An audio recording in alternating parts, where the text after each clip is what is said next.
क्या होता है पूजा पाठ करने से, आराधना करने से, ईश्वर का नाम जाप करने से? आपके भीतर से एक ऐसी ऊर्जा संचारित होती है जो पूरी प्रकृति को आपकी मदद करने के लिए तत्पर कर देती है। यह प्रसंग बड़े ध्यान से सुनिएगा, बड़ा ही अद्भुत प्रसंग है। हरे कृष्ण दोस्तों, मैं हूं अनुज शर्मा। एक बार एक वृद्ध महिला थी, भगवान की अनन्य भक्त थी, ठाकुर जी से बेहद प्रेम करती थी। जिंदगी लगभग बीत चुकी थी, अंतिम समय चल रहा था, अंतिम पड़ाव पे थी। लेकिन प्रारब्ध सबको काटने होते हैं। जब भक्त के जीवन में दुख आता है तो उसके प्रारब्ध काटने के लिए स्वयं ईश्वर वहां पर होते हैं, उसके साथ होते हैं। उसके लिए विश्वास होना चाहिए। इस वृद्ध महिला को संपूर्ण विश्वास था अपने भगवान पर, भगवान श्री कृष्ण पर। बेहद प्यार करती थी ठाकुर जी से।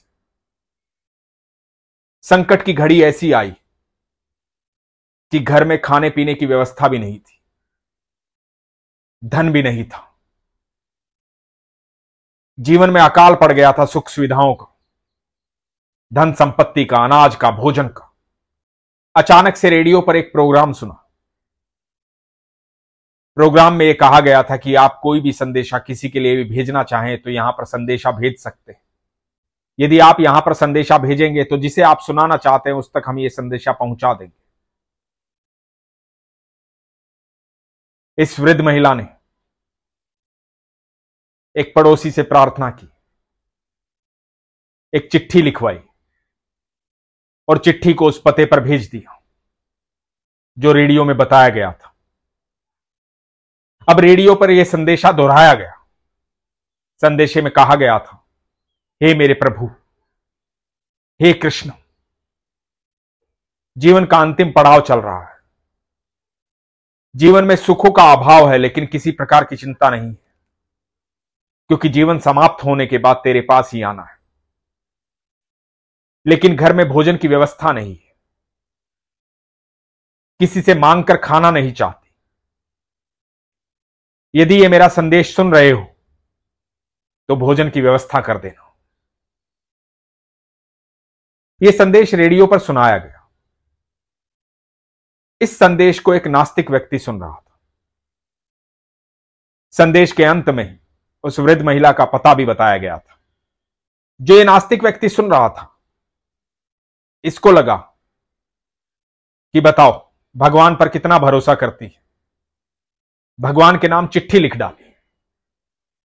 ऐसे थोड़ी भगवान सुनते हैं, और भगवान होंगे तभी सुनेंगे ना। तो इस व्यक्ति ने सोचा कि इस वृद्ध महिला को यह बताया जाए कि भगवान होते ही नहीं। इसने अपने एक कर्मचारी को बुलाया, बहुत सारा राशन खरीदवाया और राशन खरीदवाकर कर्मचारी को दिया और कहा कि इस पते पर इस वृद्ध महिला के पास पहुंचा दो।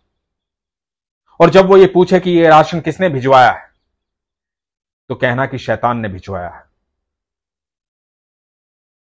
तो कर्मचारी ने कहा कि ठीक है। वो कर्मचारी राशन लेकर के वृद्ध महिला के पास पहुंचा। वृद्ध महिला ने राशन लिया, बड़ी प्रसन्न हुई, भगवान का धन्यवाद किया, आनंद में आ गई, खुश हो गई। ऐसा लगा कि मेरे कृष्ण ने मेरी सुन ली।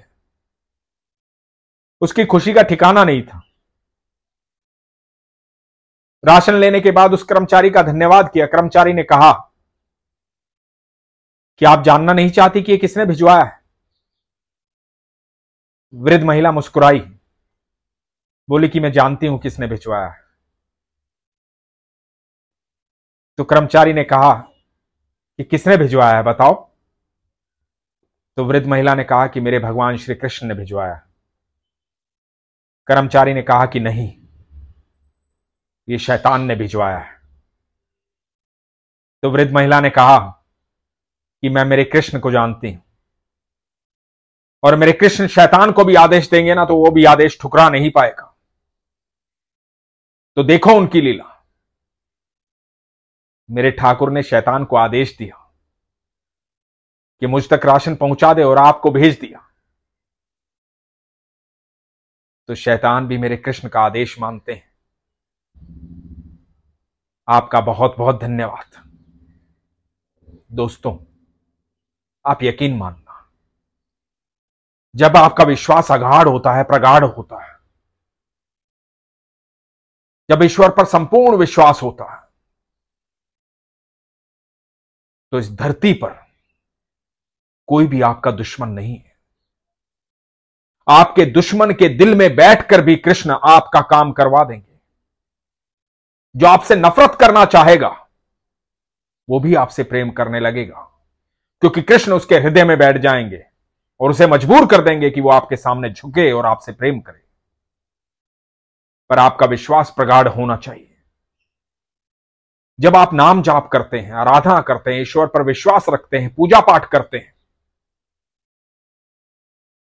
तो आपके शरीर से, आपके मन से, आपके दिल से ऐसी ऊर्जा संचारित होती है जो इस पूरी प्रकृति में ऐसा संचार करती है कि सारी प्रकृति, सारा ब्रह्मांड आपकी मदद करने के लिए तत्पर हो जाता है।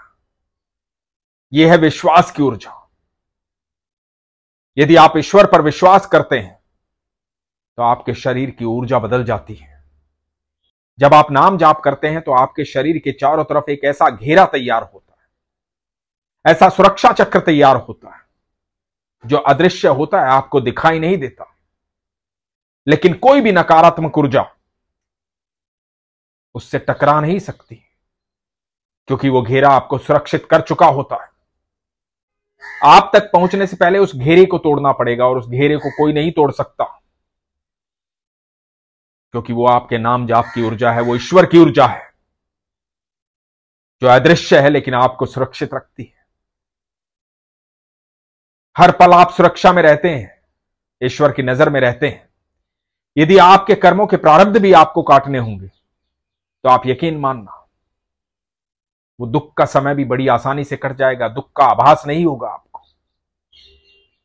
यदि आप नाम जाप करते हैं, ईश्वर पर विश्वास रखते हैं, तो कभी इस बात को सोचिएगा कि जीवन में जब तकलीफ आती है, दुख आता है, तो आपको दुख दुख जैसा महसूस नहीं होता है, तकलीफ तकलीफ जैसी महसूस नहीं होती है।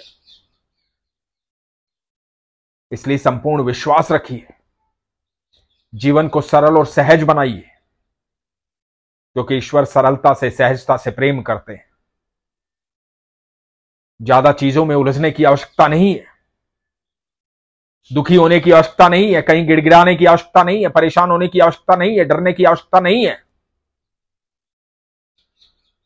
सिर्फ नाम जाप करने की आवश्यकता है, सिर्फ विश्वास रखने की आवश्यकता है। फिर देखिए, जीवन का हर पल चमत्कार में बदल जाएगा।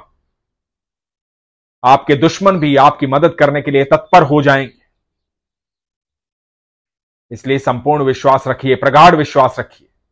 इसीलिए हमेशा कहता हूं, अपने विश्वास को मजबूत रखिए, अपना ख्याल रखिए। हरे कृष्ण।